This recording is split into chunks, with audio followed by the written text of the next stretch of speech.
Dahil sa hindi inaasahang pangyayari sa Queen of Songs na si Pilita Corrales, ay madami ang nagulat, nalungkot at nakirami sa pamilya ng namayapang veterana.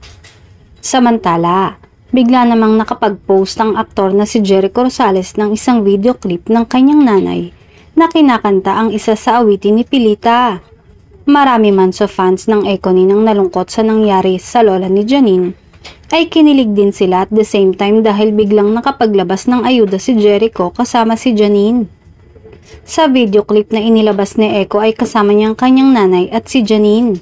Hinala ng netizens ay sa bahay ito ng nanay ng aktor, at kung mapapansin ay recent lang ang video na yon dahil yun ang bagong hairlock ni Janine. Madami talagang ganap ang magjowang ito na hindi inilalabas sa kanilang social media. Nakakatuwa ding makita na close si Janine sa mama ng kanyang boyfriend at mukhang madalas silang bumisita rito.